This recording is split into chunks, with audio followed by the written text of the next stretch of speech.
Hi guys, be the bull welcomes you again. Yes, FL India के Q3 के results out हो चुके हैं और शानदार है।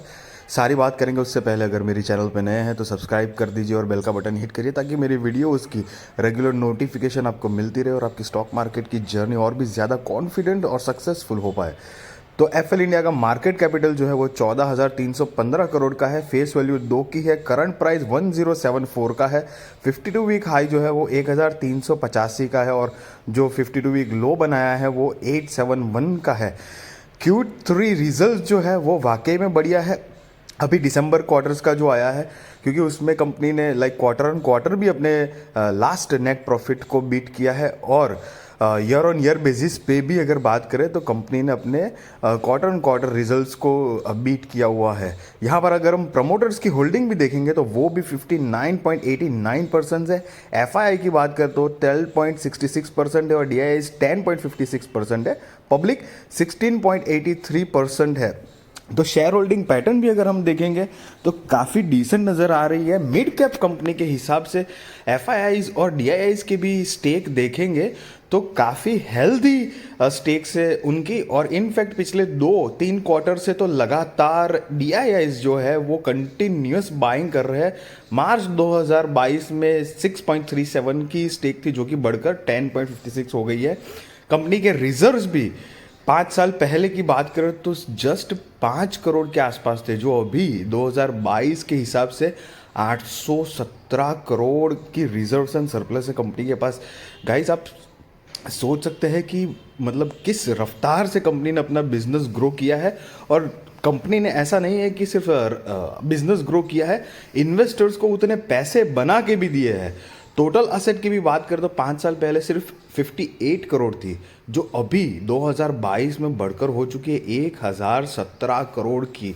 तो और एक बात बताना चाहूँगा, जो हमने फेस वैल्यू 2 की देखी तो कंपनी ने स्प्लिट दिया था और वहाँ से उसके बाद ये आपको जो एडजस्टिंग प्राइस दिख रही है वो इस वजह से दिख रही है। नहीं तो कंपनी के शेयर का प्राइस करीब 5,500-6 हज़ार रुपये के आसपास का था। याद रहे ये एक मिड कैप क्वालिटी की कंपनी है।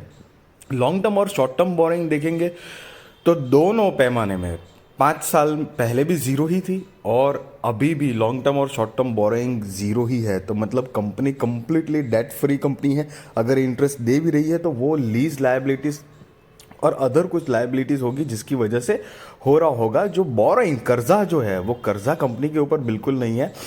सेल्स की बात करेंगे तो मार्च 2018 में 167 करोड़ की सिर्फ सेल्स थी, जो कि अभी ट्रेलिंग 12 मंथ्स में 1,393 करोड़ की कंपनी की सेल्स है। गाइस, मतलब पिछले 5 सालों में कंपनी ने अपने हर तरीके से, मतलब ऐसा समझ लो कि mid cap company IT sector में अगर देखेंगे तो बहुत धांसू रफ्तार से ग्रोथ पकड़ा है अपने बिजनेस में।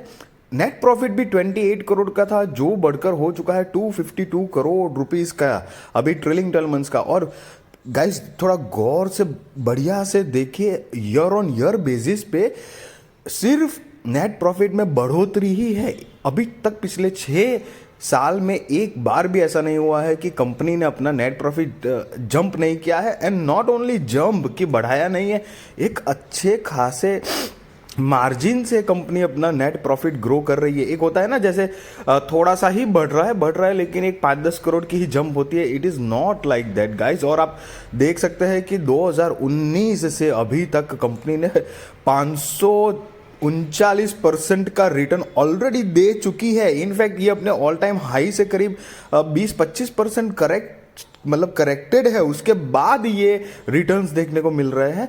बहुत बढ़िया कंपनी है, आप डेफिनेटली सोच सकते हैं। Still I am not giving you any buy और सेल रिकमेंडेशन। डेफिनेटली वो आप अपने रिस्क रिसर्च और फाइनेंशियल एडवाइजर को पूछ कर करना। बट येस, एफएल इंडिया एक बहुत बढ़िया कंपनी है। आप डेफिनेटली अगर गिरावट का दौर आए और आपको अच्छी प्राइसिंग में मिले तो आप ज़रूर सोच सकते हो। गाइज, अगर मेरी चैनल पर नए हैं तो सब्सक्राइब कर दीजिए और बेल का बटन हिट कर दीजिए। Thank you so much guys.